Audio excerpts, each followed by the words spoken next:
Hello, my name is Ray Hughes, and this is a auxiliary interview with Command Sergeant Major John Brown, United States Army, retired, for the Veterans History Project conducted by the Cincinnati Hamilton County Public Library located in Cincinnati, Ohio.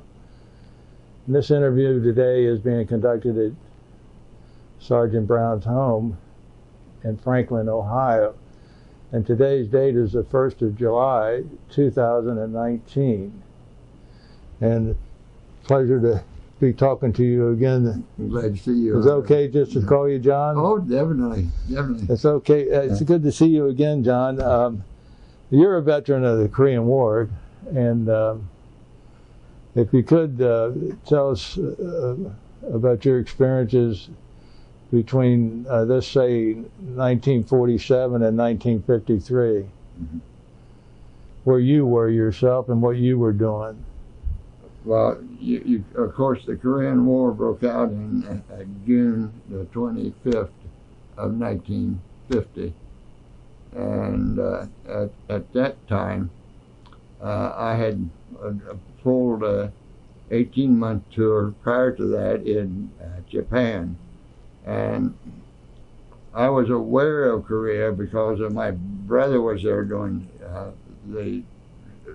soon as the American troops went in, he went in with American troops in Korea.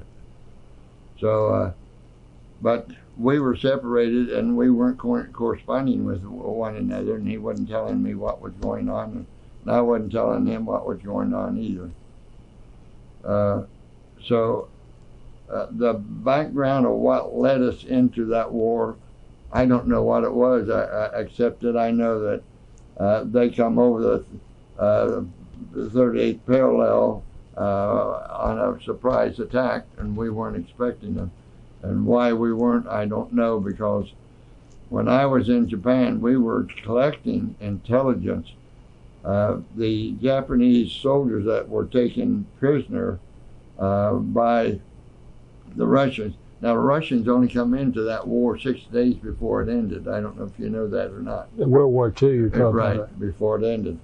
And because they came in on that 6 days, they divided Korea up at the 38th parallel, Russia having influence over the above the 38th parallel, and Americans below it.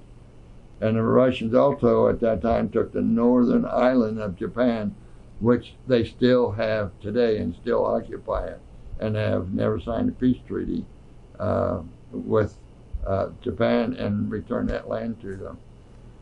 But there's always been animosity between the North and the South, even before they were divided. The Japanese or the Koreans in the South, they referred to, well, it's sort of like the South and the North in the United States back in the old days, you know. One part was advanced ahead of the other, and they referred to them as sort of dummies, because all the manufacturing and all the produce and everything else was growing in the South. It was the breadbasket of Korea, and that's why I think mainly they wanted to come south so they would have access to more food and bigger and better harbors than what they had in North Korea. But that's a conjecture on my part. And when you're in Japan, you were an intelligence agent, were you? No, I was in intelligence, but you had to be 22 years old to hold a batting credentials, and I was only 18. So I wasn't made an agent until I come back, went through the special agents course, and got my badge and credentials in 1956, I think. Well, I'll cover that later on, I think. Well, early then, you were in Korea, you were in Japan though in 1950. When I they was in Japan in 1946 and 1947, and then I got out and went to the seminary, and then when the war broke out broke out on the 25th of June of 1950. In September, I was called back, but they didn't call me back for intelligence. They needed administrators in the reception center at Cincinnati to help, because they beefed up the draft right away. And they didn't have people with typing experience and administration to do that, so they hit the reserves. And they just went through the records. Anyone had administration, they called you regardless of what your MOS was. So I went there for about 2 or 3 months, and they finally got people trained for that and brought them in. They sent me to Dayton at that time as a recruiter, and when people in intelligence found out that I was on active duty, I have a controlled MOS. They put in for my reassignment back, and they took me and made me an agent, because then I was 23 years old, or 22 or 23. But I met the age requirement at that time. So that's when I became a special agent. What year was that? That was in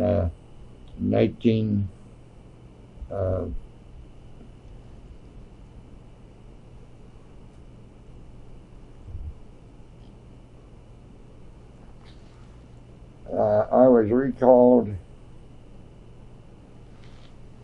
I was recalled in September, the 3rd of September 1950, and really what my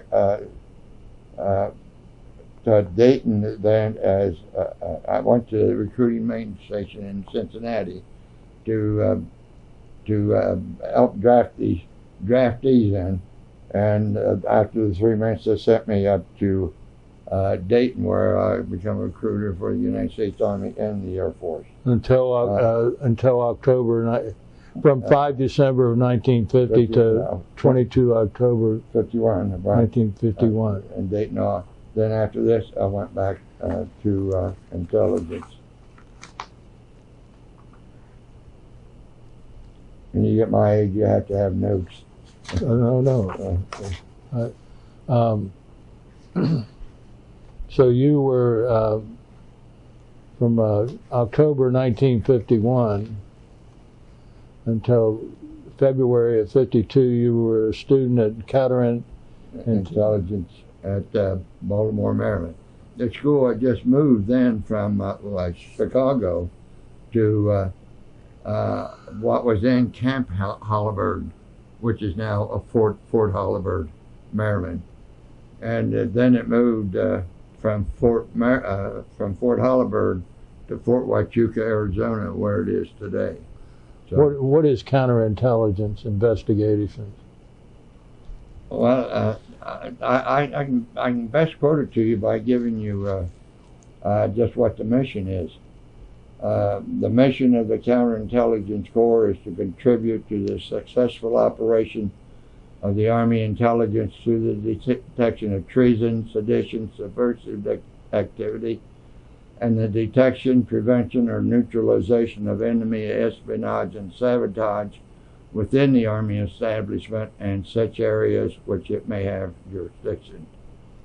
Now, to explain the jurisdiction of military intelligence, the FBI did not have any jurisdiction in any zone where the United States Army was fighting, nor did they have jurisdiction in any land like Alaska, Hawaii, Puerto Rico, because they weren't a state then, and the governors of those states were usually a general officer of the United States Army. So we had jurisdiction, so we did everything that the FBI would do in those states. Now also, we also had the ability in the United States, factories that had contracts with the United States Army, because the FBI actually didn't have enough agents, they weren't large enough.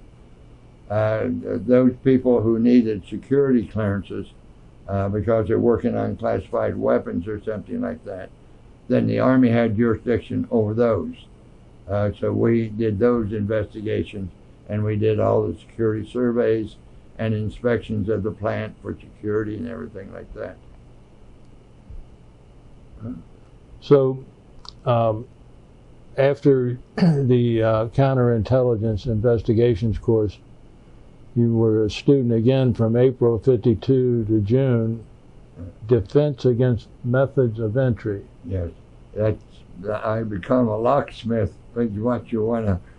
We didn't want civilian people to think that we were breaking into anything. So, actually, we call it defense against method of entry, and you have to be a locksmith in order to prevent people from breaking in. But at the same time, it gives you the ability to break in. You get what I mean? Yes. So they taught you to be a safe cracker. Yes, right. And I learned to manipulate combination locks and all of that. So what would you be trained to break into then, for example?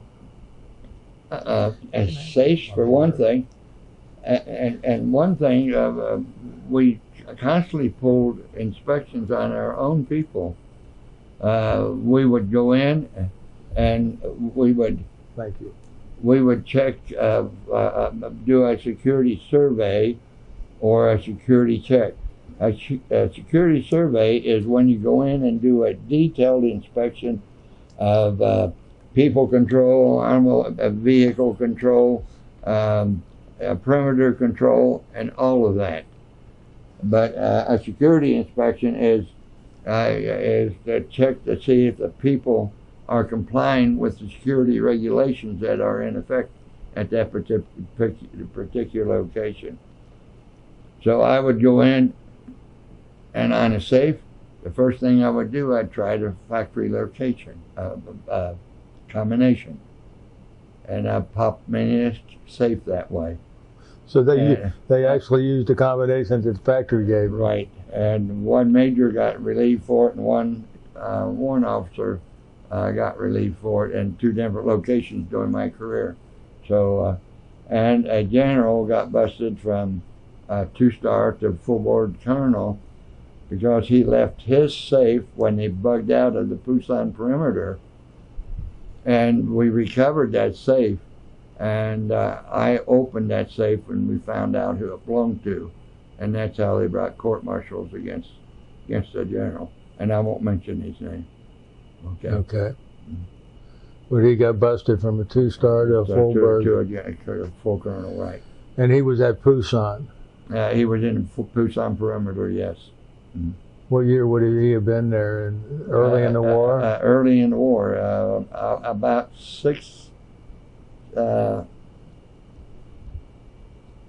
probably 9 months into the war or something like that.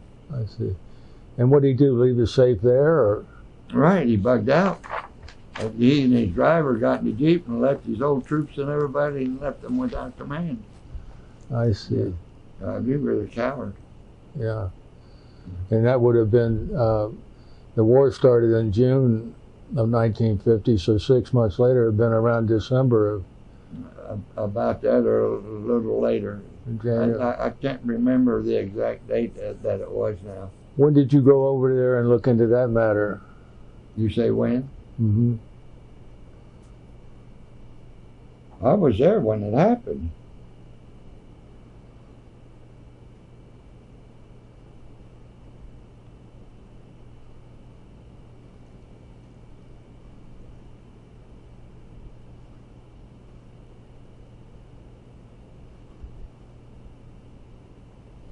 No, I didn't.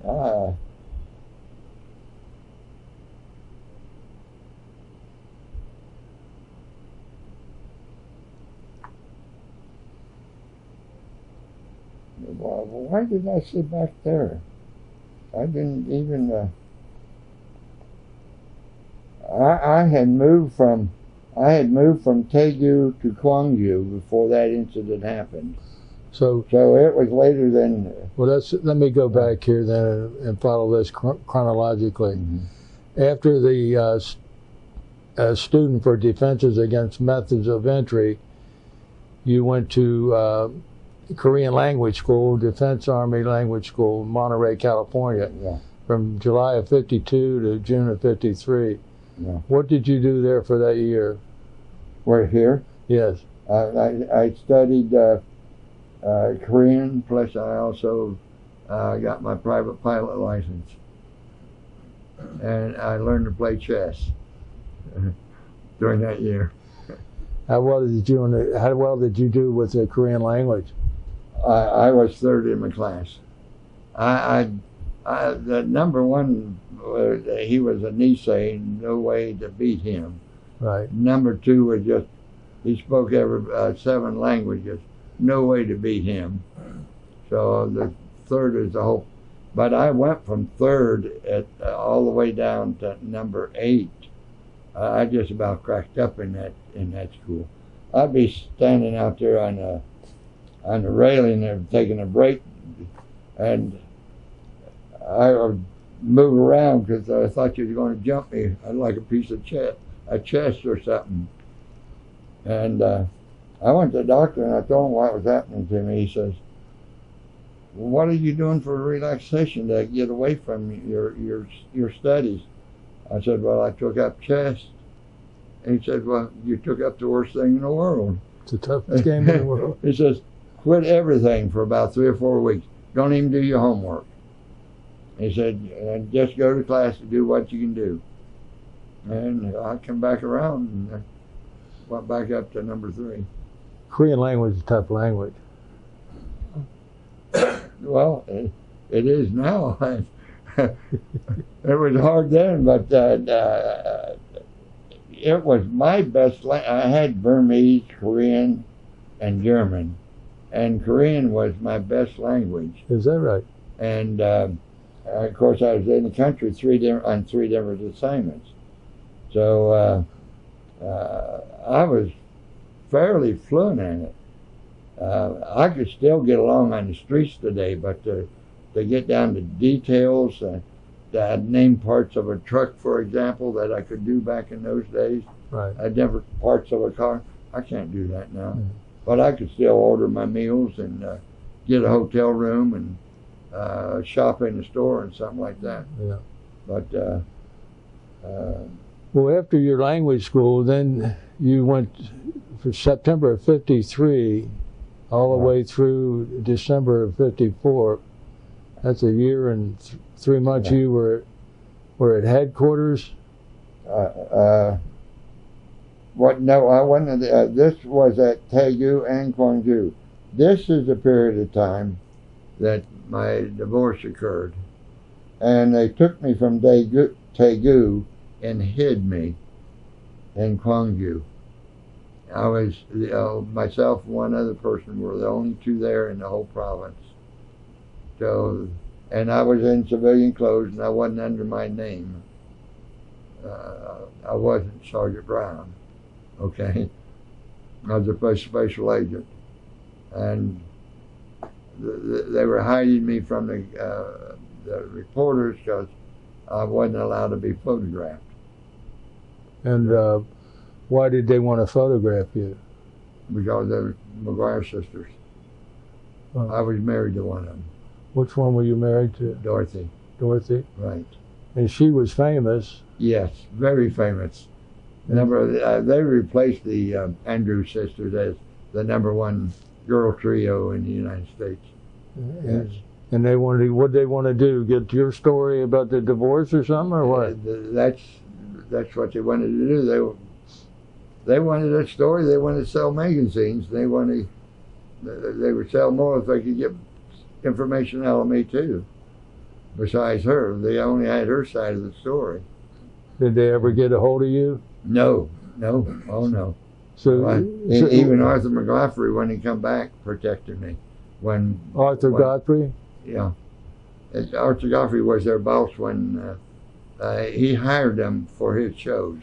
Uh-huh. So when we'd go on vacation down in Florida, we'd go in his DC-3, and I'd travel down with him and so forth. He hid me very well. So, and when I went to New York, they wouldn't let me go on the street as a special agent. They put me in operations. I had 38 agents under me that I controlled in the city, made their assignments and all of that. By that time, I'd made enough rank to be in that position anyway. So that way, I was never. The only place I was ever compromised was down in St. Louis when we went. They went down for a automobile show, and we thought we were going in a secure restaurant. A famous ball player owned it. I forget his name now. But that's the reason why we went there. Dorothy was sitting across the table from me, and I was sitting across here. And Mary Kane, who was a agent for them, was sitting here. And there's a news lady sitting here, and a news lady sitting over here.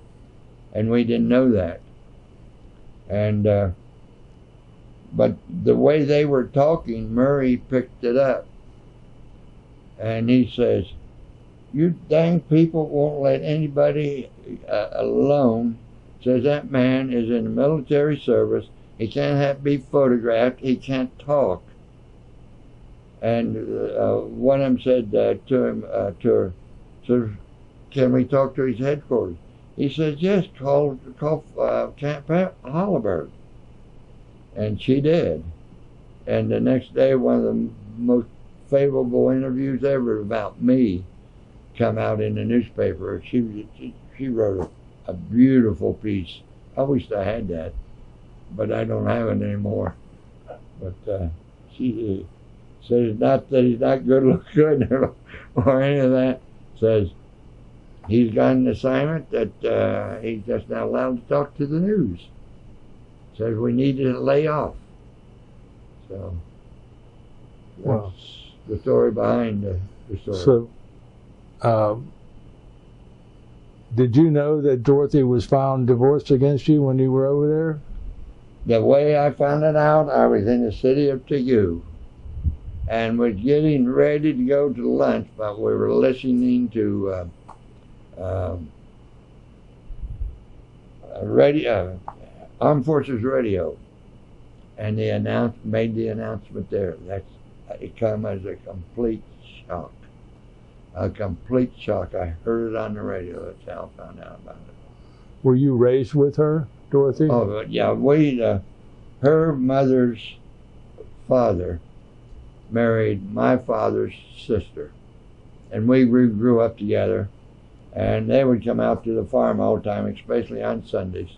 And they'd have dinner with us and everything because Uncle Mac and Aunt Amelia lived in our second house, which was an old schoolhouse converted, and they were our tenants on the farm that helped us. And Uncle Mac, who his real name was Ollie, was a brother to Asa, which was Dorothy's father. So the cousins by that marriage were both they were her first cousin and they were my first cousins. But she and I were not cousins. So that's the relationship there. I see. So how long did you have to stay incognito where they were hiding you? Oh, I stayed in until I got out of service. I'd never come out. No one ever knew that I was Army. I was always in civilian clothes if I was doing investigative work. Only went in uniform when I went in, it was assigned to a Pentagon or when I was in travel status. Otherwise, like all the time I was in Korea, we wore US's on our collar, and we wore the DAC, Department of Army Civilian, on the uniform. That's how we were distinguished from being active military. Because you wouldn't send a sergeant or something like that in to interview a full colonel or a general, or like I sent a sergeant in to interview President Roosevelt's widow in New York City. And if you had sent him in as a sergeant, well, that'd have been an insult to her. So we were always undercover as civilians. Why would you interview her? And she was given as a character reference by somebody who was getting a security clearance. I see. Yeah. So, what were your jobs here in Korea then? While you're going through your divorce, actually. Yeah. Well, but while in Daegu, I was doing security surveys, security inspections of the institutions around Daegu.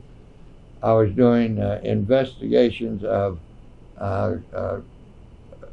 prospective Korean girls who were going to be brides of Americans, to determine their suitability for entrance or immigration into the United States. And if they weren't, then they were denied the marriage to get married to the GI while they were there. We did a lot of those. Then we also did leads that were sent to us from the United States. Somebody that's in the Army had to be interviewed as somebody gave them as a reference or something for their security clearance. Or they had lent money to somebody and you're checking their credit records. It's a complete background investigation that you do on a person before they have access to classified information. So that's when you're when you're doing this work there at Daegu and Hwangju. What rank are you? At that time, I'm E6. Yeah, I made it. Yeah, I made my rank in E6 in Daegu. I was in an E6. What is an E6? At that time, it was a. Is that a tech sergeant or? No, yeah, the staff sergeant. A tech sergeant and a master. Yeah, sergeant. yeah, that's it. Yeah, tech sergeant, master sergeant. Yeah. And what is this here business here? Recruited sources to conduct counter-espionage against the underground. Yeah, you had the Korean Communist Party that was underground, plus you had the Labor Party that was communist underground. And we penetrated them to identify them for one thing. And they were sending information back to the north on the locations of our troops and everything and what we're doing. And of course, we were doing the same thing on them. And a lot of those people we doubled and sent them back into the north. And we'd give them false information to take back to turn in. We controlled the information they took back with them. And the paperwork that they took back with them and everything, we manufactured all that. So they didn't know the difference. They thought they were getting real intelligence when they were bringing it back. And we would pay them a lot of money to do that too. And not only did they would take across the DMZ, they would take I'll tell you this off camera. Okay. Push the red button. On top? Yeah, the red button. Over here. You'll have to push that back when we start it. But Right here, the top one, the silver one. yeah. That should stop it right there. It shouldn't be blinking. Yeah. We would. Yeah, just that little red thing Just station. Yeah. Remember back in those days, they had those little boxes with cigarette packs inside of it, and to protect them, put them in your pocket. Yeah. But we'd take one of those. We'd make a device that we could give one of these agents, and take it to the top of a telephone pole, hook it up to a telephone pole, run it down to a recorder at the bottom of the pole, and bury it, and listen to all the telephone conversations and everything. And every 2 or 3 weeks, 3 weeks, go in, recover that thing, or we'd take cameras and we would secure them in. They wanted to do it in rocks, in wood, and I said no. I said, hey, look at the mountains around here. There's no wood on it. The Koreans see that, they're going to double it up, and we're going to have to do something other than wood.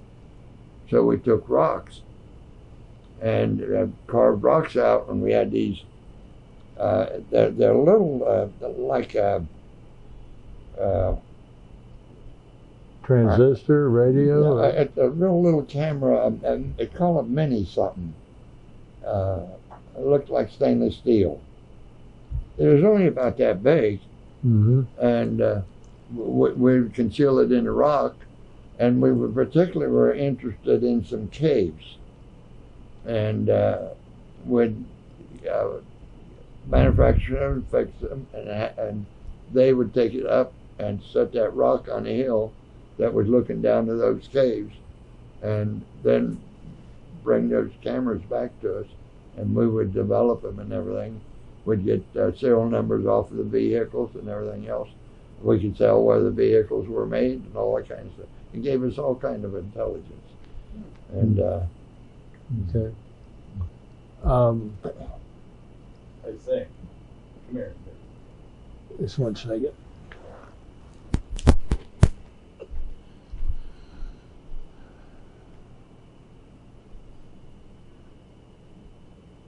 Mm-hmm. Yeah, she's working now. Okay. What'd you push that to? Mm. That's well, Ray, if that's on there, make sure you get it all. Yeah. Yeah. Okay. Do you want something to drink? No. Why is my voice getting? No, I just want to make sure if you needed something, we'd get you a glass of water. Yeah. Well, I can't drink water. I'm allergic to it. Seriously, I'm allergic to water. Are you? Yeah, I have to. I got a self-filtering system, and I can drink pure H2O, but I can't drink anything like come out of the spigot. Huh. I can drink now. I can drink mostly Arnold Palmer's.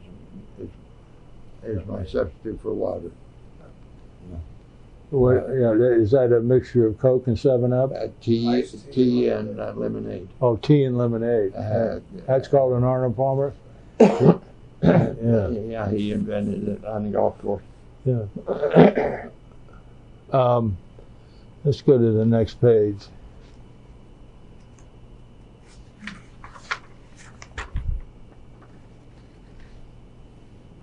It says there you provided protection of visiting representatives of the President of the United States, assist in planning exchange. Let's talk about that first, and then we'll get to that last sentence. For example, this happened on another tour, but General Van Fleet became an ambassador at large for President Eisenhower. And Syngman Rhee had been elected as president of South Korea. And he wasn't getting along too well with President Eisenhower. And he sort of went back talking. So he sent Van Fleet over to have a conference with him. So they flew down to the Korean Officers Training School in Gwangju, Korea, where I was at the time. And I was sent out myself, and they sent 7 other people down to help me. We had to set up the security for Ambassador Van Fleet, who was actually a retired general at this time, to protect him and help protect the president of South Korea during the conference. So that's one of the, all that's what we call protected security. Now, to give you an example where it was poor, you probably heard of Major Rowe, 5 years to freedom. He was a 5-year prisoner in of the Viet Cong in Vietnam. I don't think I had. Major Rowe? Major Rowe, and he ran for governor of. Is that R-O-E or R-O-D? R-W-H-R-O-W-E.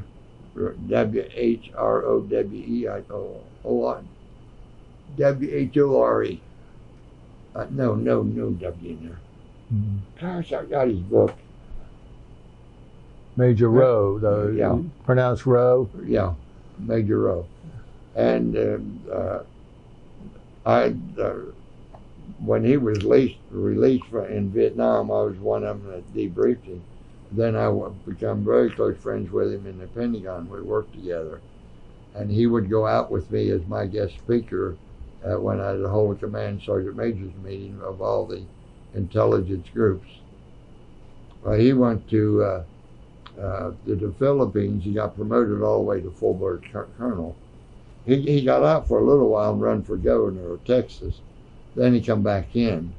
And it was when he come back in that I married up with him in the Pentagon. But as the military attaché in the Philippines, he had an armored car, but there was a slat on it just about that wide that a bullet would go through. And he was leaning forward, and they got him. They killed him over there in the Philippines. Is that right? Yeah. Just bring it up on the computer. Major Rowe, 5 years to freedom. The whole story's in there on him. So. Were the guerrillas assassinating him? Is that right, what it was the guerrillas, right. In the Philippines? Right. It was the jihadists. So. Well, that was a shame too.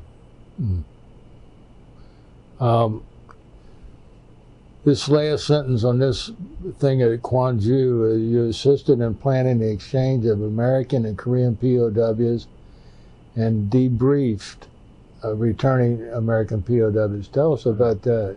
Well, these are guys captured by the Koreans, right? Right. They were in the North Korean prison camp. And when they signed an armistice, not a peace, an armistice, they agreed to exchange prisoners. And they had what's called Big Switch and Little Switch. Little Switch was to get those who were the sickest and the illest that needed attention right away out first. And those we didn't detain them at all. We sent them right back to Japan mostly, and then to Hawaii and then back to the States. There was 3 steps of getting them back, make sure they were in good health before they went back into the United States. Then the Big Switch included all the rest of them, and one of those included a Sergeant Page, and he had, gosh, I forgot the guy's name that was in the hooch with him in the prison camp, and he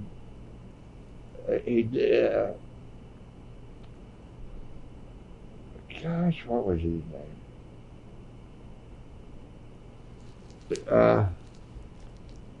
He would vomit, and he would his bowels would run loose and everything, and this guy would take him out and hang him on the nail in the wintertime, and they would freeze. Well, Sergeant Page is the one who documented all of this, and when he come back, he had rolled everything up and put it up his anus. He had the Social Security number. We didn't have Social Security numbers then. We had service numbers.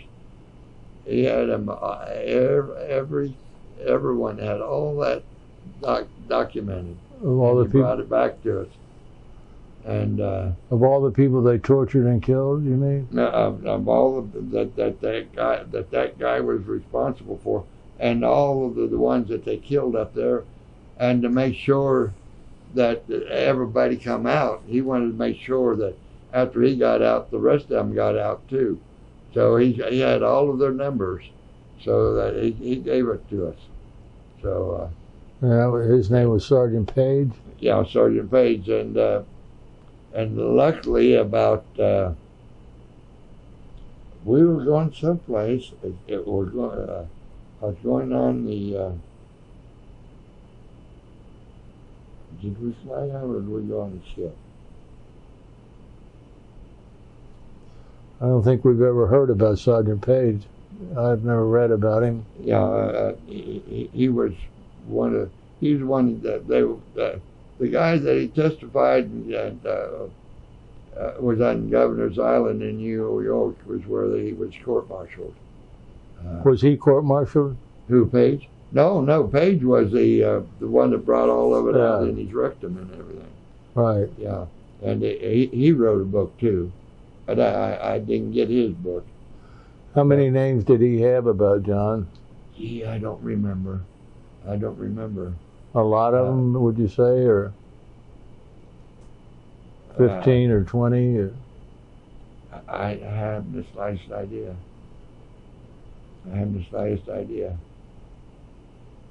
But there were so many stories there that the ones that outstood was Page, and the one in Vietnam that outstood was Major Rowe.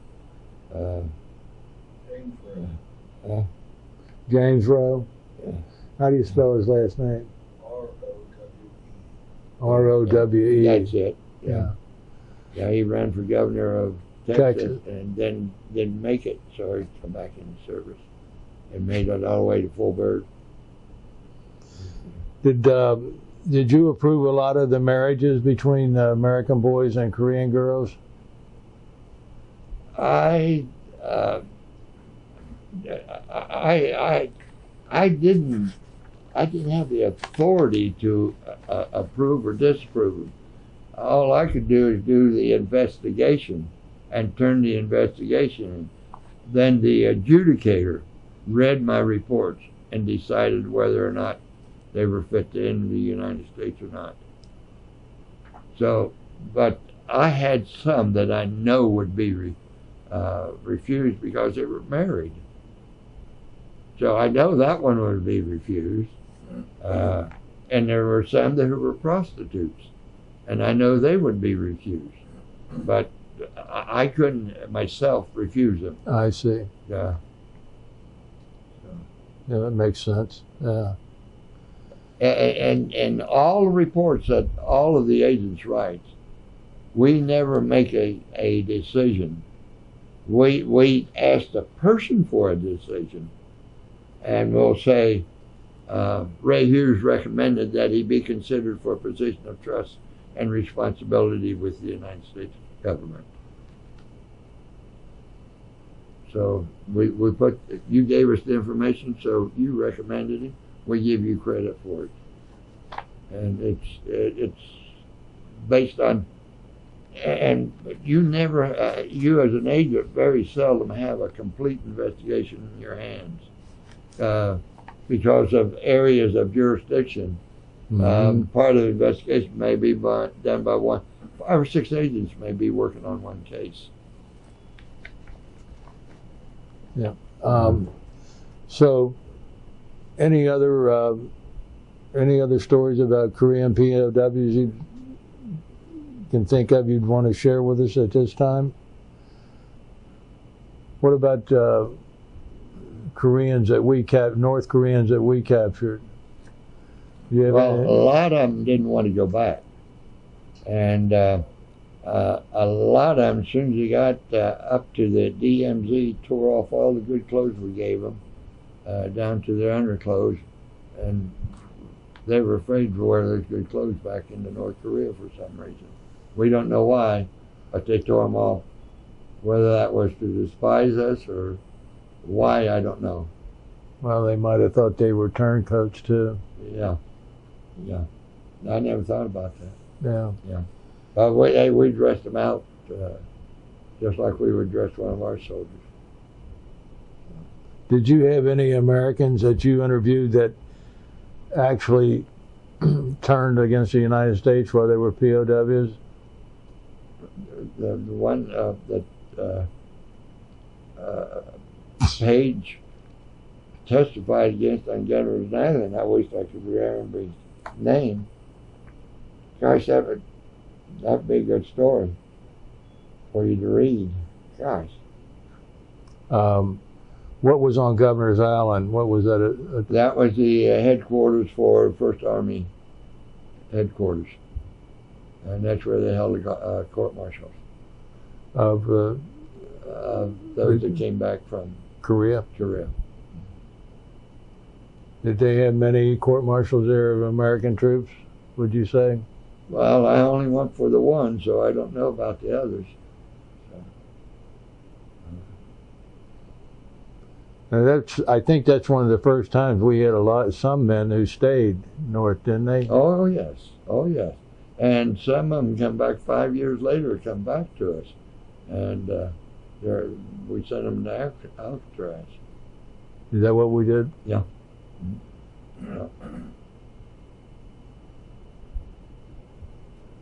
What they call that? Brainwashed? Yeah. Brainwashed, yeah. Brainwashed. So let me look at that paper again to get the dates down. You can take it. It's on the computer now. These are mine? Yeah. You can have this though. No.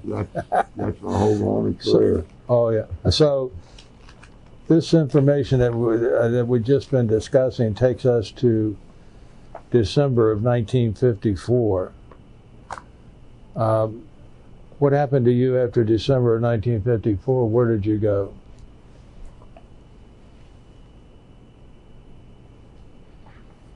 That's it, I think. Well, that's not the last page, is it? No. That's a parking thing up there. Here. Is that yours? No. This is for you guys when you went to Coney Island. Oh. I don't know what this. Somehow. Oh, yeah. That's for me to go to. Oh, here we are. Don't lose that Coney Island stuff. Oh. I go there July the 4th. No, this is the first page to 1951. That's the second page. And that's so now we're at. I think you're finishing up at Gwangju, which is December of 54. Yeah. Where do you go from there? I'm 91 years old. I've got plenty of time. Don't you worry about that. I just. Well, I've got it all here.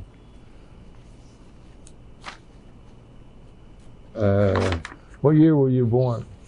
1927. And what was your birthday? December 29th. December 29th. 1947.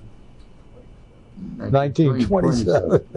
Okay, we're through 54, you say? Yes. I can't see these dates. Yeah. You can go up there and find out what continues on. It's in reverse order, I think. Yeah, it is.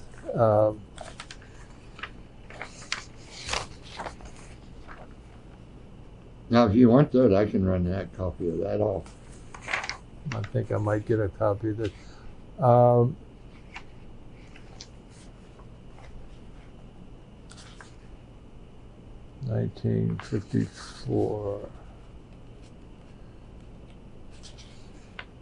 I think you should. Okay. Well, from December of 54 to February, you're in casual status. You're en route from Korea to New York. Okay, yeah. So okay. We'll get in February to November, February of 55 to November of 55. You're with Region 1, 108th Military Intelligence Group, New York, New York. Mm-hmm. That's when they put me inside. I was in operations. That's where I had 38 agents underneath of me. And then I went to Fort Rucker, Alabama, to be a helicopter pilot, and I failed the physical, and I went from Fort Rucker then to Sandusky as a resident agent, and I had my own airplane at that time, and I'd work on wintertime. I'd fly over to Kelly's Island, Put-in Bay, and all of them, run my investigations and everything. So they had an investigation on me. How did I do my interviews and everything when there's solid ice and you can't get over to the island? So they come up. I said, well, you come up and I'll show you how I do it. Took them out to my airplane, flew them over. And there's the car dealer in the next town up here in Ohio had a card over there. Said anytime you go over there, the keys are in it, use it. So I'd fly over, I'd run my investigation, come back, and turn them in. What island was that? Kelly's Island, Put-in Bay, Kelly, Put-in Bay, and one more. I said it a while ago. Yeah. What kind of a plane did you fly? Tail dragger, a Cessna 140. Cessna 140. Yeah. Yeah. What happened at Fort Rucker, Alabama? Were you being trained as a helicopter pilot? I was going to be, but my blood pressure was too high. They wouldn't take me. Yeah, I wanted to be. I tried twice to get in to be a pilot. What is that? Oh, I didn't know those were in there. I thought my airplane was in here.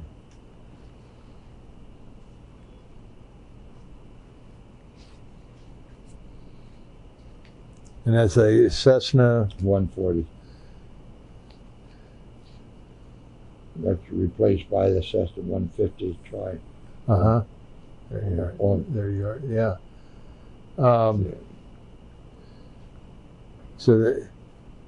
So you were there working out of the Sandusky, Ohio office. That's where I got 17 hours on the old Ford Tri-Motor. Did you fly one of those too? Yep, 17 hours. In the Boeing 247D. And I flew Arthur Godfrey's DC-3 from Washington, D.C. to Miami. How often were you with Arthur Godfrey, would you say? Oh, probably altogether 15 times. They got to know Mary and his daughter. And, his wife stayed down in Virginia all the time, and his daughter. And he had this big flat up on 67th Street. We lived on 57, East 57. So he'd have us up there all the time for meals up at his flat. You and Dorothy? Mm-hmm. Yeah. Mm-hmm. So in 1957 to 1959, you go to the 504th Military Intelligence, Germany, special agent in charge. What's that all about?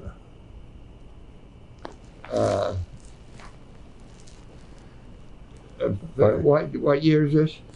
July of 57 to March of 59. Okay, I went to the 504th, which was the support intelligence detachment for a division.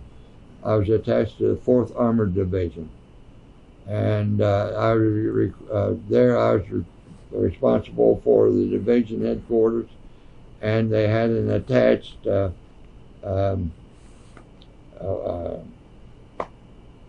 artillery battalion at Schwäbisch Gmünd with special weapons, and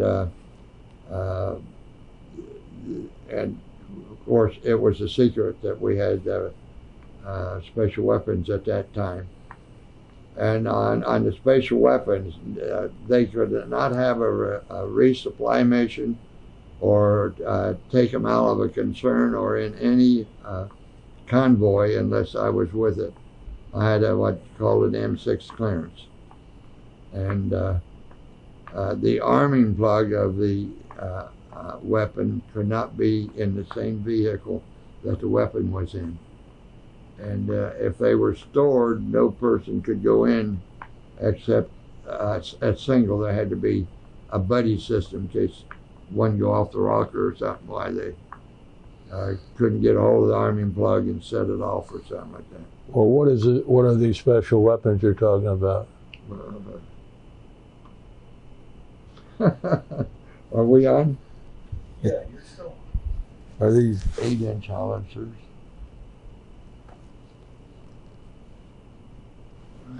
No bigger than your arm. But they'd wipe out the whole battalion.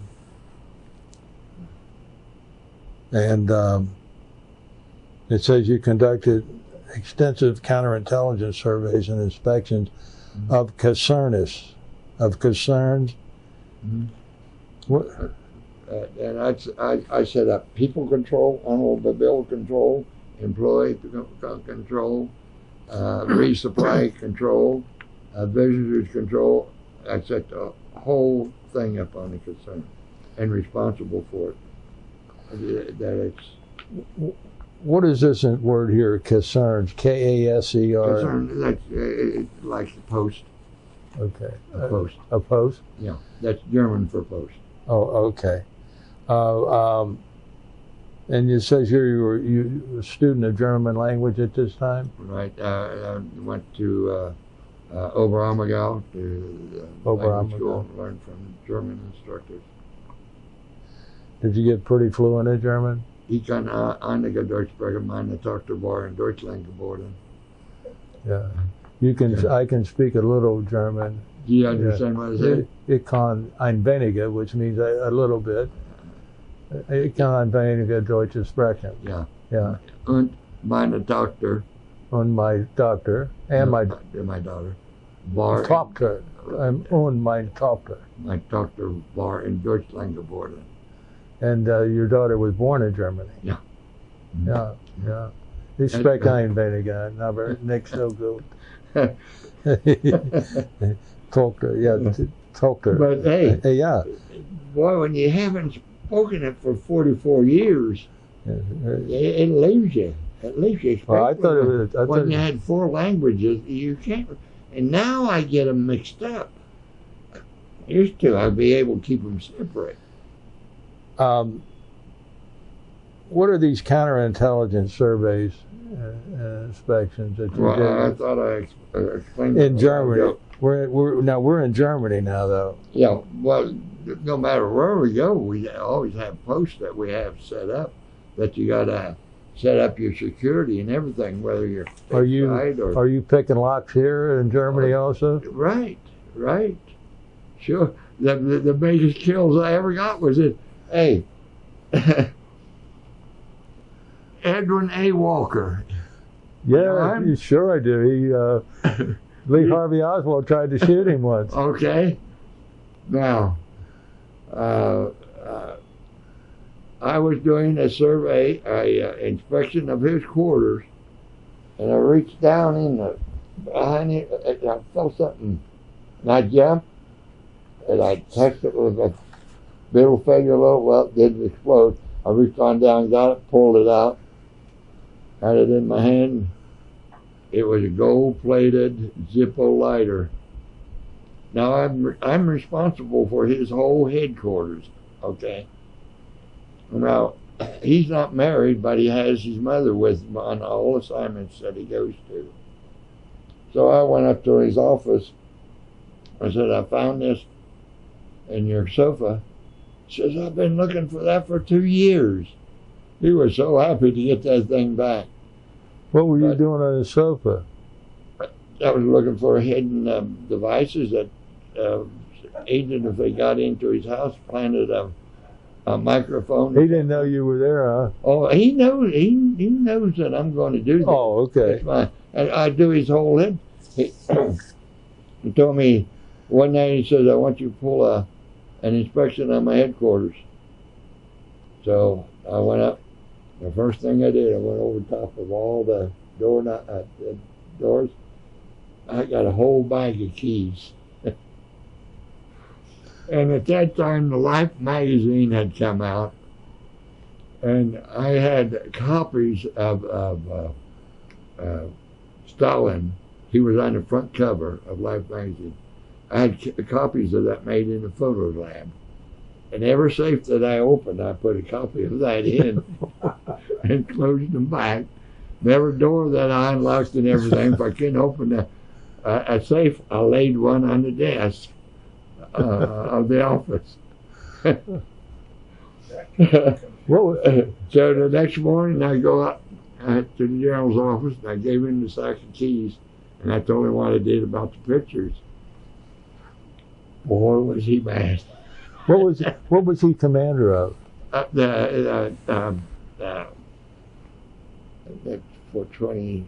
24th Infantry Division. 24th Infantry Division. 24th Infantry Division? Yeah. They were in Germany? In Augsburg. See, Augsburg, yeah. I went over the 4th Armored Division to Göppingen, and I was in the 504th, and I went down to Augsburg with when my wife came over, because they had quarters there, and they didn't have quarters up there. So You say your wife came over. Yeah. Who was your wife? Connie. She was also a singer, but she promised not to sing anymore. Now, I was just on that television station where she got her big break. I was on, Friday? Last Friday? Yeah. You didn't know I was on television, did you? I was honored as a veteran. I got it downstairs. David told me about it, but were they talking about Connie or something there too, or what? Oh, no. Who was she singing for? She, of all things, they were imitating the McGuire sisters. She and their two friends, a trio, and she was singing on the Crossley radio network. WOW? And the Roseman family, she was a Roseman, related to the Crosleys. So they were singing in Cincinnati and Dayton. And what was your question again? Where did you meet Connie at? When I left Fort Hood, Texas, the gyroscope to Europe, whatever year that was, 56, wasn't it, when I went to Europe? It was on that, it's on this. No, it's here. You were in Europe in 1957 with the 4th Armored Division. Okay. Before going to there... you were in Cleveland. Right. I went from Cleveland to Fort Hood, but I didn't put there because I was casual status. Right. I only put down employment. I didn't put down for casual status. No, I forgot about what I was going to. Where you met Connie. Myself and I took another fella and his wife, and we drove from Fort Hood all the way to Franklin, Ohio. It's where my brother was living with his wife. Here? Yeah. I am in Franklin. Oh my. And I let Polillo and his wife off at the airport in Dayton. And Charlie and Doe were going to go bowling. They wanted me to go with him. I said, no, I'll be the oddball out. I can't do that. So go get you a date. And I had dated since I got my divorce from Dorothy. I said, well, I'll go. And it was Connie. And I took her to her last 2 singing engagements, one in Cincinnati and one in Dayton. And this was around Thanksgiving that we went bowling. On December the 3rd, I got engaged to her. What year? Whatever year that was, 56. 56, I think it was. Mm-hmm. And I told her, I said, I'll be back next December and we'll get married. I went to Germany and immediately went to, what's that place where they have that Christmas thing every year? That famous city that they had. Munich? Huh? In Munich? No. Oberammergau? Oberammergau. I went to Oberammergau for my German language school. Mm-hmm. I graduated on 23rd of June, and I got on an airplane. Was supposed to have a double wedding when we come back. Her brother and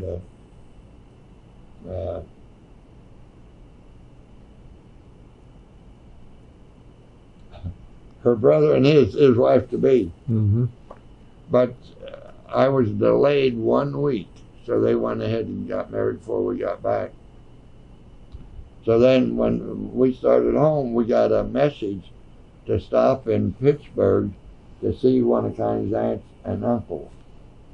And the reason for that is her brother was killed in a truck wreck that he was driving, and they didn't want to spring it on her On the phone. on the phone or anything. So the aunt and uncle told her. So we came on home and we got married, and waited about 3. And I went back to Germany and waited about 3 months, and that's when she came over. They didn't have quarters in. I was in Schwäbisch Gmünd. No, Krausheim at that time. And they took me, moved me down to 24th Infantry Division where they had quarters. At Augsburg? To Augsburg. And so Connie came over and lived with you? Oh, yeah. Yeah. And that's where my daughter was born. And what's your daughter's name? Her name, Patricia Darlene. Did you have any other children, John? Well, yes, I have a son, Rick. Rick? Oh, yeah. I don't know what I'd do without him. Yeah. See, I can hardly see anymore to read. I can see out about this far. Right. But I can see this reading. I can't see anything any smaller than that. Yeah. Up here. But I can see the drive and everything. So your daughter, Patricia, was born in Germany? Yes. Yes. Now, you were over there from 1959 to November of, does that say 69? 60. Is that 60? Yeah, November of 60, with the 24th Military Intelligence Detachment. Yeah. Well, I didn't finish the story about General Walker. No. I got you going. It's all right. He had a program which he called Pro Blue. I mean, very, very conservative. And our detachment, we had to be the instructors and train the whole division, because wherever they were located, we had agents located with them. So we were responsible for teaching the program. And it was a civics course is what it was. But what we didn't know, one of the agents that was with us was a personal friend of John Kennedy, who was president. Mm-hmm. And he wrote back, being a Democrat like he was, to his father. Well, they fired General Walker. Well, they were going to fire him, but he quit. He didn't retire. He just quit. And that's when he went back to Texas and he got fired on, you know. Lee Harvey Oswald tried to kill him. Mm-hmm. Why did he always have his mother with him? Well, that's what I'm going to tell you. So he quit the Army, but in the 1980s he applied to get his retired pay. And they gave it from the day he quit. Gave it all his back pay and everything else. He was in a park someplace, I think might have been Denver, Colorado. He was picked up and he was tried and fined $10,000 for homosexual activity with a guy. That makes sense. Huh? That makes sense now. No. And a little bit of time after that, he was involved again, but didn't, by that time, homosexuality had become okay, so they didn't do anything to him. But yeah, you can Google that also. The whole story is on there. Yeah. But I've got. Did I ever? I probably gave you the a copy of the paperwork. What that he thought the world all of me. He gave me a. I don't know if it's in this or not. If you want to see it, I know where I can get it. Well, I think we better go on with our interview, though. Oh, okay. While Connie's with you, you're doing counterintelligence support for the 24th Infantry Division.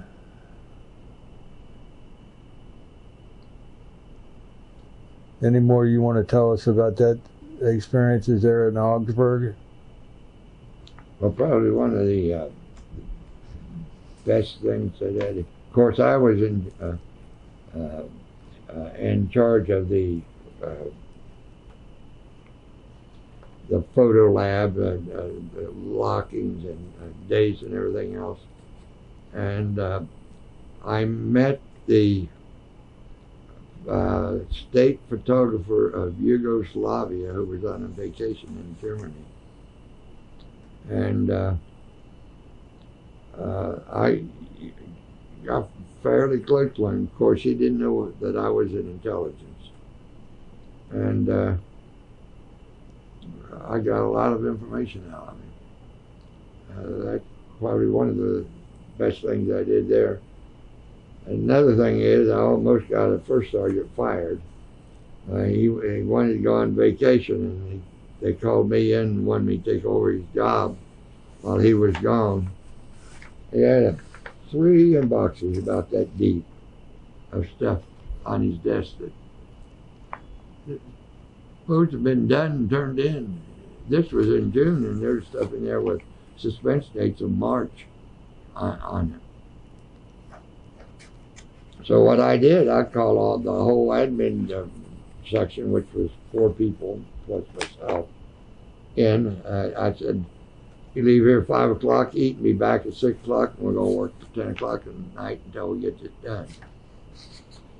So we did that, and Colonel Douglas, he saw us doing this, and so he started coming in and signing this stuff because I'm putting it on his desk as fast as I could turn it out. So when he come back, the first sergeant, Bill Wise, Colonel Douglas called us both in. And he said, John, how would you like to take over as first sergeant?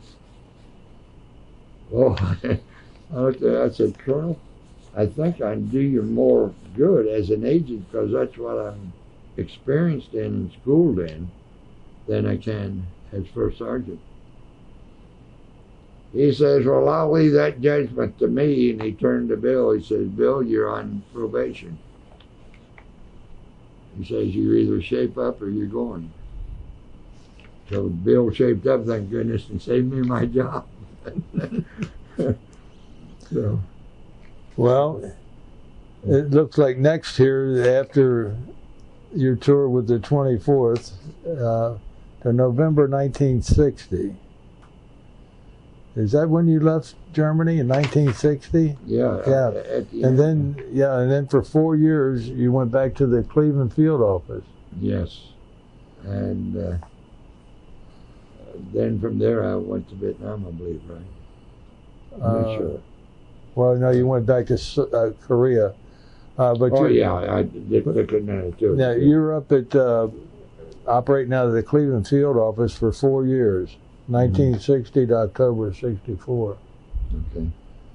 What were you doing up there again? Well, I was a senior man, but by this time I'm an E7. A master sergeant. And I'm training every new agent coming in. I'm reviewing all their cases because our captain is an alcoholic, and I'm saving his butt. And so I'm in fact running the office there, but I'm also running cases. In fact, I've got several awards during that period, being the highest producer in the entire state. So,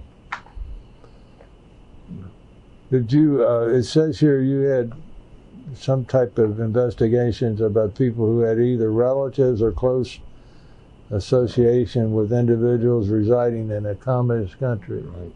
Right. And when you do that, you got to make sure that there's no contact, that they don't have more allegiance to those people than they do to the United States.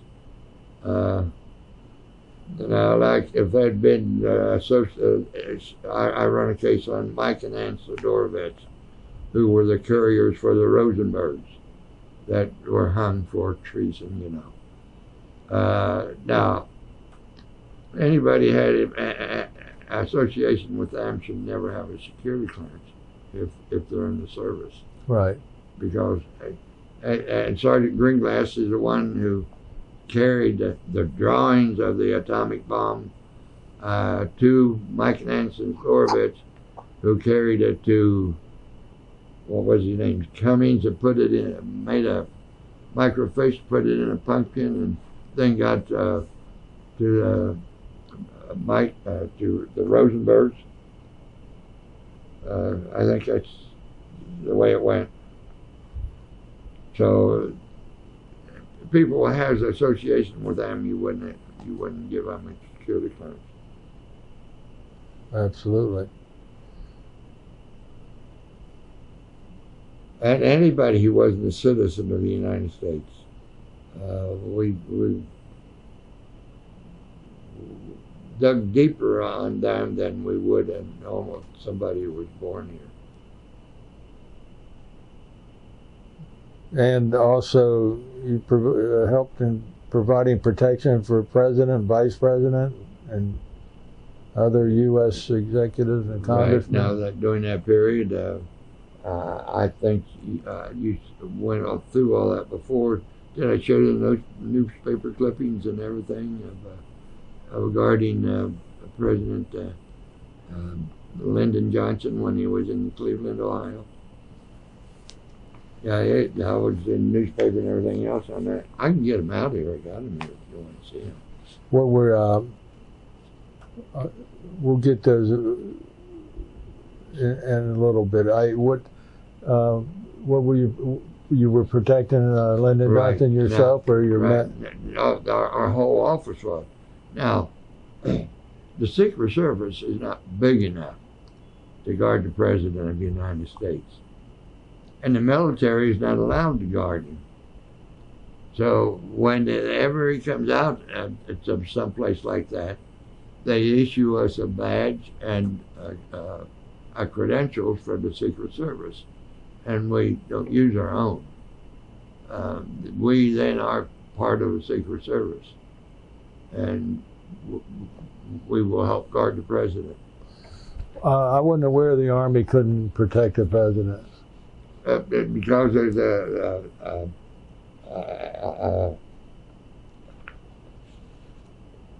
delimitation agreement, it's called. The FBI has jurisdictions only under the states that make up the United States.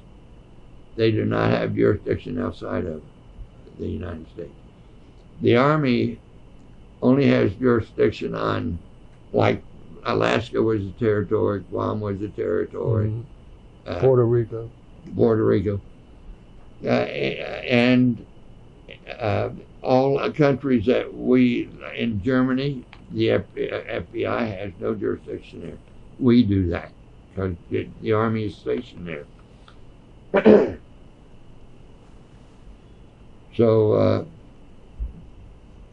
if we ever give the Secret Service, you heard of the Army McCarthy hearings, right? Okay, that's the reason why now we won't help them unless they give us their badging credentials, and we are their employees during that time. And anything we do right or wrong, they're responsible for it, not the Army, because they borrowed it. Okay. And the president has approved that. So. Well, from October of '64 to '65, it looks like you went back to Korea. That's my last tour. The last tour, I was completely in charge of the whole operation of the spatial, the days, the dame, polygraph, photograph, a color lab, everything. I was in an office all the time. I'm in a laboratory all the time. I went out on special safe openings and things.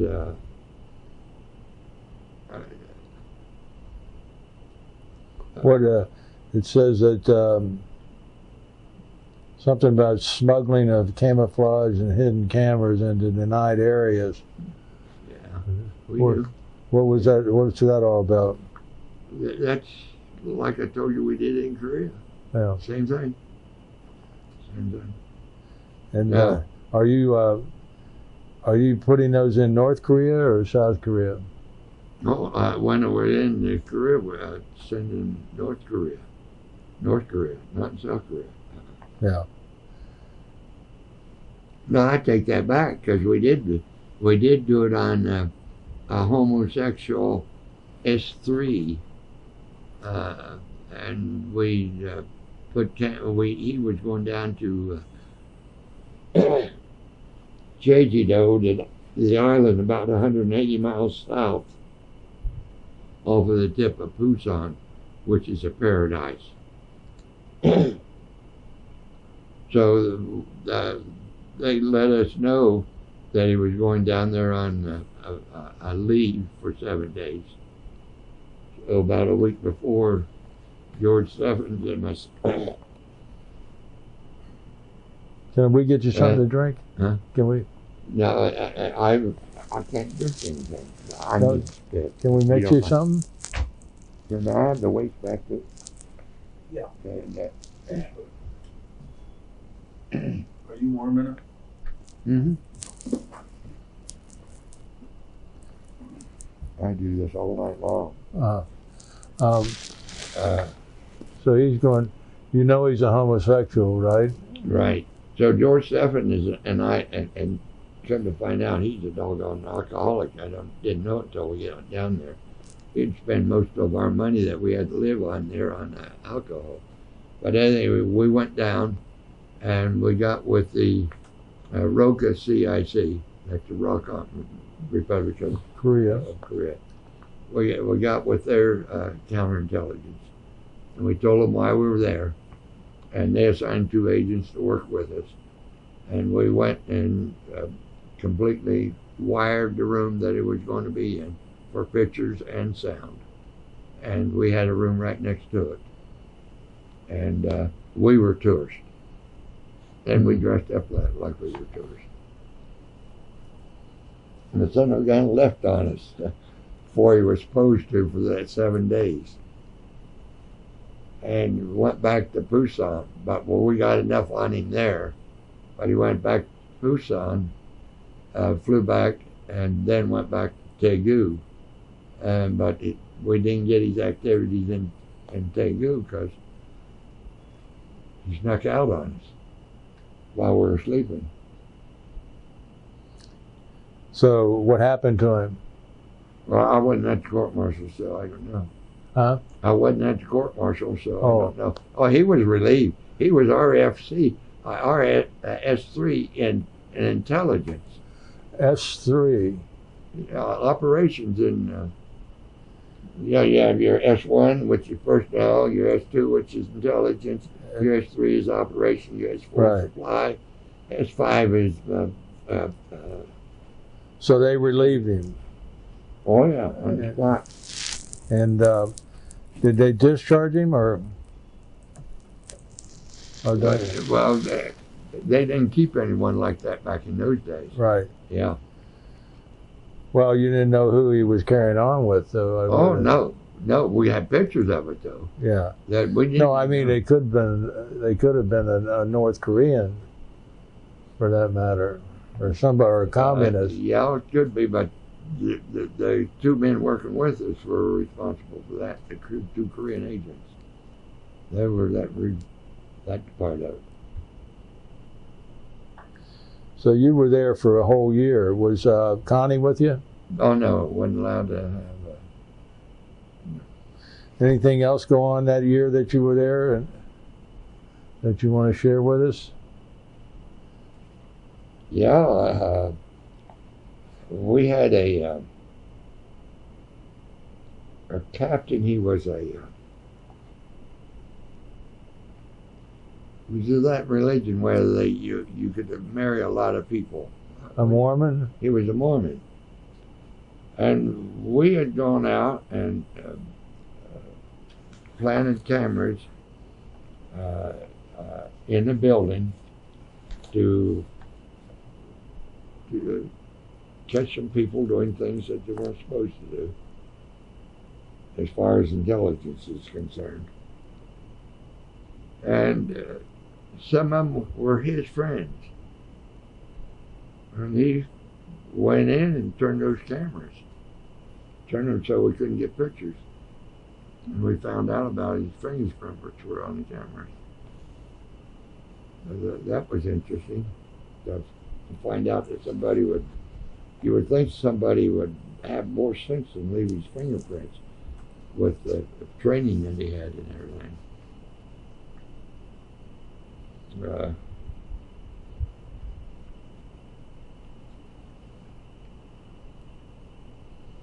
We had some good venison too, because we got real close with a Catholic father who'd been over there about 20 years. He'd go out deer hunting, and boy, I'll tell you, he knew how to cook it too. It was good. There were wild deer over there in Korea? Yes. Well, in 1965, you moved back here to Region 4, the 109th Military Intelligence Group in Columbus, Ohio. And that time I was in E8. I was in E7 and got promoted to E8. And at the time I came in, they had an E8, but he was in the field office in Jackson, Ohio. And when I got promoted to E8, they could only have one, so they're going to move one of us. And so the colonel told, I forgot the other EA's name now. He had only one eye. Told him that he was going to have to be transferred to Louisville. He says, well, I'm a senior to him, the E8. Why can't I stay here? He says, because I'd have to transfer you from Jackson and transfer him from Columbus to Louisville, 2 people. He took your job because you wanted to stay in Jackson, didn't want to come up. We're only going to pay 1 guy to move, and it's going to be you. We're going to keep John. So, you're, that makes sense in the Army way. well, So you were there for 2 years. and that I had a Alfonso C. Montgomery, Lieutenant Colonel, the best leader in my whole Army career. And he was a black man, but he was good. And that's where I got my first Army Commendation medal, was from him. Alfonso C. Montgomery. Montgomery? And he became the fire chief of Columbus when he retired. Boy, he and his wife were just wonderful. Gosh, he gave me a wonderful E8 party when I got promoted. And Connie's with you now. Well, yes. And you're living in Columbus? On Colberg Road. Swimming pool right behind the property. So, and between July of '67 and June of '68, for 1 whole year, you're studying the Burmese language? Yeah. What's the deal on that? The deal on that was that I think I had 7 other people. They sent me to Caldwell-Collier Institute of Continued Education in Arlington, Virginia. And I asked them, I said, why am I learning Burmese? They said, you come to the Pentagon 2 weeks before you graduate and they'll tell you. So when the time came, I went over to the Pentagon. They were going to assign me with the CIA on a little town in Burma, on the coast of Burma, China, and I think Cambodia. The 3 of them. Burma, China, India, and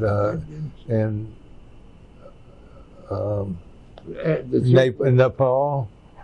It was probably Nepal. It wasn't India, because it was one of the 3 countries that were real close together and small. I forget the name of the town they were going to send me to.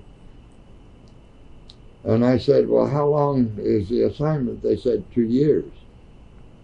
I said, well, do I get to take my wife with me? They said, no. I said, well, do I get credit for a Vietnam assignment? They said, no.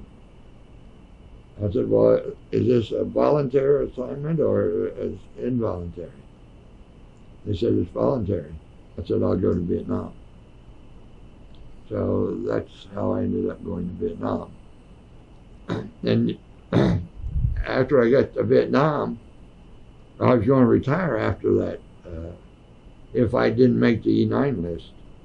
But I made the E9 list while I was there. That's Command Sergeant Major? Command Sergeant Major. No, I made Sergeant Major. There's a difference between Command Sergeant Major and Sergeant Major. You're both E9s. What's an E8? An E8 is a Master Sergeant now. The old E7, a Master Sergeant or a First Sergeant. Did you have a diamond in the middle? Right. Okay. 3 up and 3 down. Right. That's an E8. That's an E8. Then you went promoted to an E9, which is? An Sergeant Major, and with a star. And if you're the Command Sergeant Major, you got to top that seat around the star. They call it 2 feathers around a star. Toilet seat. Toilet seat, okay. So what rank were you now? I was an E9 here. Okay. Which is a Sergeant Major. Yeah, a Sergeant Major. Where are we at? You've gone to Vietnam in August of '68 because we're back. You finished the Burmese language and went to the Pentagon and said you just volunteered for Vietnam. Okay, I went to Vietnam. I stayed there 28 months. I stayed until I made the E9 list. Then I come back to Washington, D.C. to the 116th Military Intelligence Group. There they had a shortage of majors at the time, and the S3 is supposed to be a major, an officer, and I took over the job as S3 in the group, and that was my job all the time I was there, and I think that is the reason why I got picked out of 39 sergeant majors, why I was picked for the Pentagon, because I had worked in a major slot for that time, and I had set up all the training. They were bringing agents back in off the street, and I was having to, if they missed a class, I had to give them a special class all by themselves. So what I did, got me a VHS camera and started filming all of my training. Agent missed something, they watched it on VHS when they came in. So and they had no files in there whatsoever. And the main job I did there is I wrote the nuclear incident control plan for Washington, D.C. And I had to coordinate with all of the first responders and everything like that. And if there was an incident, who would have responsibility and all that kind of stuff. So and that, it was accepted. I wasn't kicked back or nothing. I think that and plus I was in an 05 slot is what got me picked over all the rest of them. 05 being a major? Right. Why did you skip Vietnam? I didn't skip Vietnam. Yeah, you did. You didn't talk to me about Vietnam at all. And you were there August of 68 to October of 70. What's all this say here? What'd you do in Vietnam?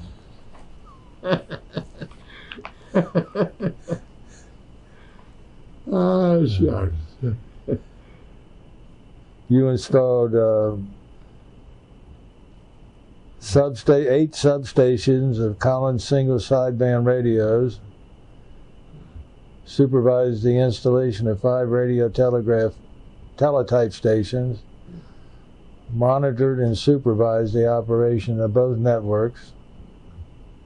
I served as a first sergeant, as a sergeant major, and as the operations sergeant. And I also was responsible for the helicopter crew and the scheduling of the helicopter.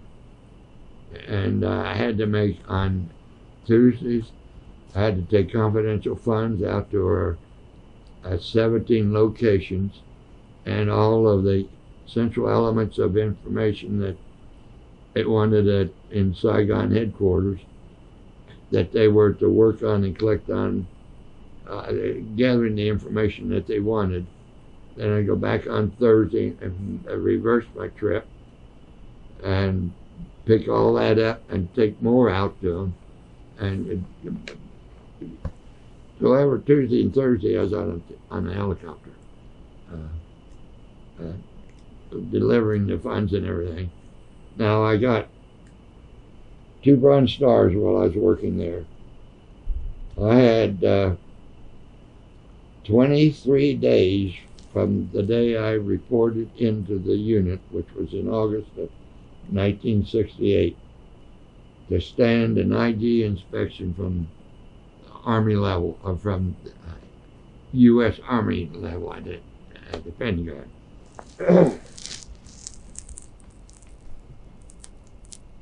They had failed it miserably the first time around.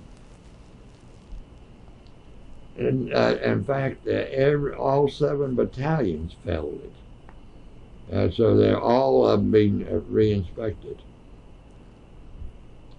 On the re-inspection, 6 battalions failed it with with, they say, with the exception of the some glorious word they used. I forget what it was. But I was the only one that passed it, and I got the Bronze Star for that. And then I got another one, Bronze Star, for, I forget what it was.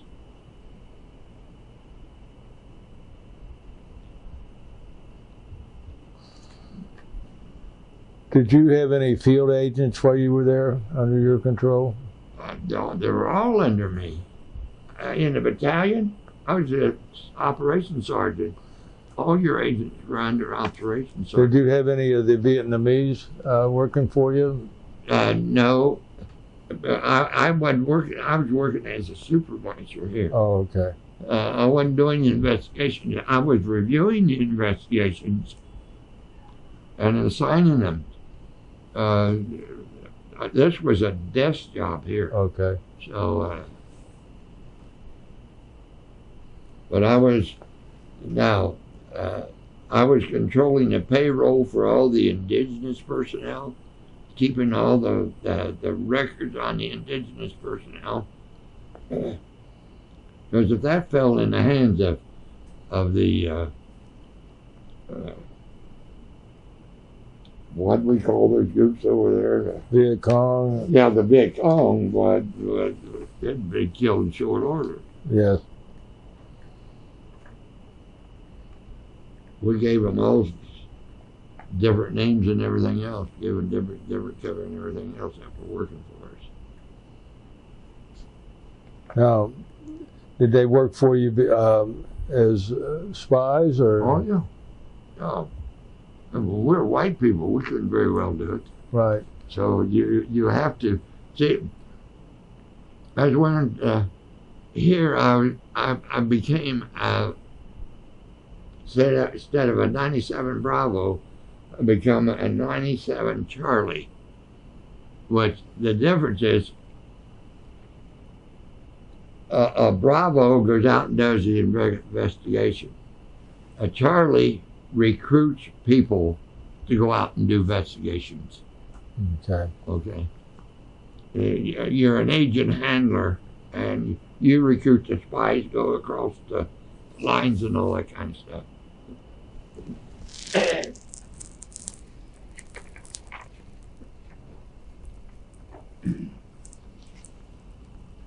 I see. So. See, you have human intelligence and signal intelligence and whatever else you want to call the other. So after you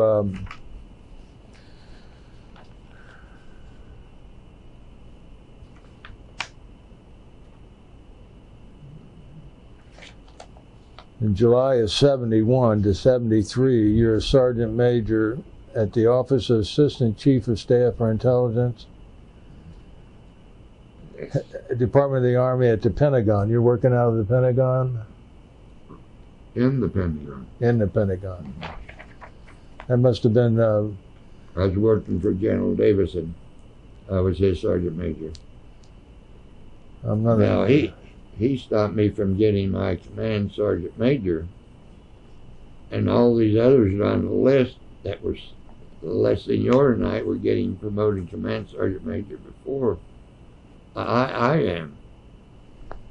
But then when finally, when it's time for me to go, they send me to Hawaii. Before they go, they promote me to command sergeant major and give me my data rank back to when I made sergeant major.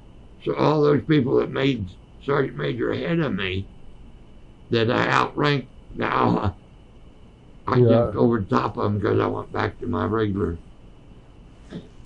They got their data rank the day they were promoted. Right. And I got my data rank right sergeant major when I made E9 as a sergeant major. Any interesting stories about working in the Pentagon? It had to be a pretty tough job. You're under the microfilm, or under a microscope all the time, aren't you? Well, I had to be to work every morning because I had to have the briefing book ready for President, the Vice President, Secretary of the Army, Secretary of Defense, all the Secretary of all the departments. But the outstanding, the most important intelligence collected in the last 24 hours. We had to prepare that briefing book every morning for distribution. For the president and all of them, huh? Right. Wow. So, and we had warrant officers that shuttle it to their arms, take them out, deliver them, bring them back. Then I had to follow General Davison around every briefing he went to because he had to have the leaving classified information laying around. So I had to clean up after him. Mm-hmm. And I had to put all of his paraphernalia on his uniform and decorations and everything when he changed and all that kind of stuff. Polish his shoes. And when his replacement come in, and he even had to go to port and bring his car back to Washington, D.C. That was General Potts. General who? Potts. Potts. TTS.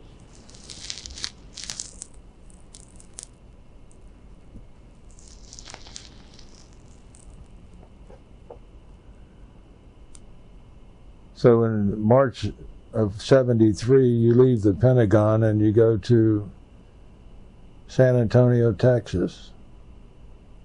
That was my first command sergeant major assignment at the 117th Military Intelligence. 112th. 112th. Yeah, you're right. 112th. I can read. I'm reading. Yeah. Oh, okay. Yeah, it was 112th. And I was also the headquarters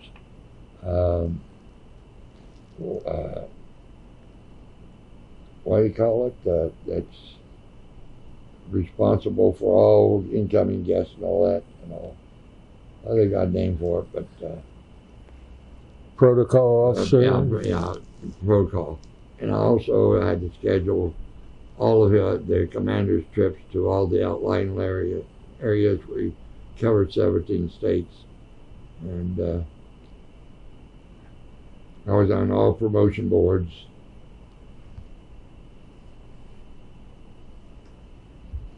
One black guy accused me of institutional prejudice while I was there. And they sent a black ID officer from the Pentagon, Lieutenant Colonel, to investigate. And the guy that charged me got dishonorable discharge. Dishonorable discharge. Yeah. Because he had struck a teacher who was also black a lot. He was ordered to take some extra education because he was dumb. And I was catching him in bed every morning. He wasn't going to class. And he told that teacher, if you ever report me late or anything, he said, I'll kill you. So they brought charges against him.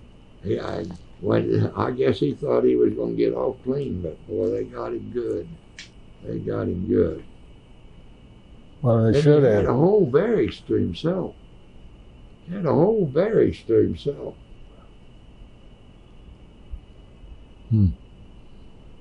Well, he should have got a dishonorable discharge. You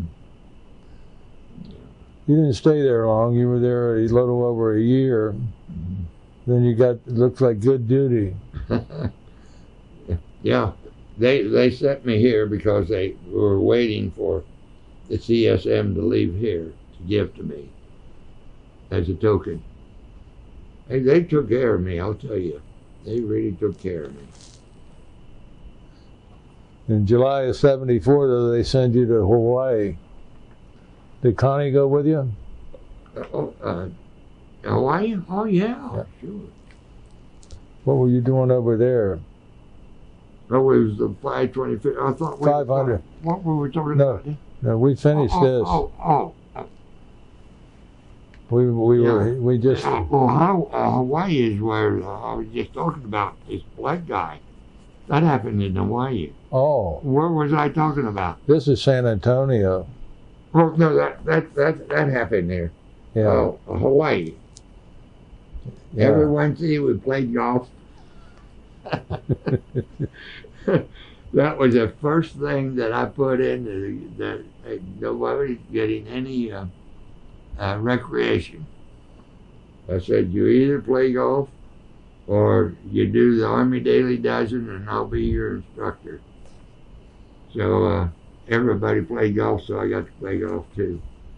So, and even the commander at that time, the first one, I had two colonels while I was there. The first one, I forget his name, but he played golf in college. He hadn't played any since. He got him back out on the course. But there, as a command sergeant major, you're the second most powerful man in the unit. Very true. Next to the commander. Because everything you do is in the name of the commander. You have to be a lieutenant colonel on a promotion list, or a full bird colonel or above, to supervise or evaluate a command sergeant major.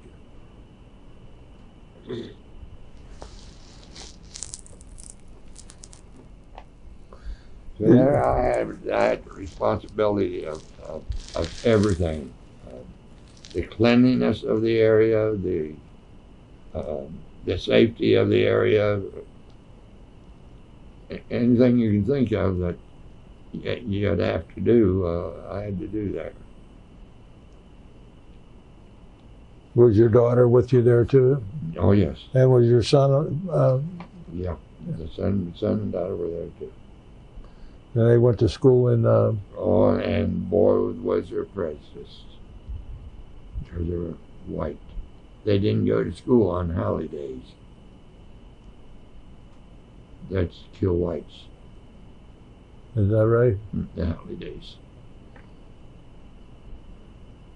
I didn't realize they were that prejudiced over there. Oh, hey, once you leave the vacation slot right on the beach, and the hotels there, you get inland, they're prejudiced.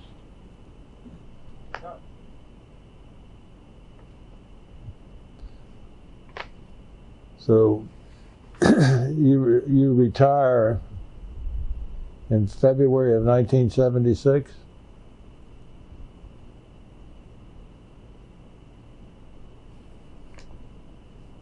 When did you I what? retired in 1975, didn't I? July? 76. Was it July of 75? Yeah, July 75. Where were you?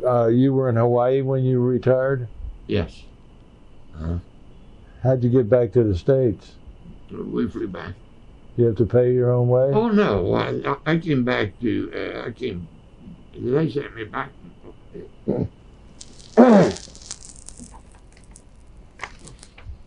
They sent me back to Pittsburgh, San Francisco. What's the name of it? I guess it's called, that's where they have the POR. They send you overseas. Port of entry? POR. Yeah. To be POR, prior overseas reassignment. That's where you go out and come back in. They have a big river. They bring you up on a boat, or that they fly in, that they take you on buses from the airport over to I forget the name of the place where they. I can see it, but I don't remember the name of it. I was only there about 2 or 3 hours, and we were on our way.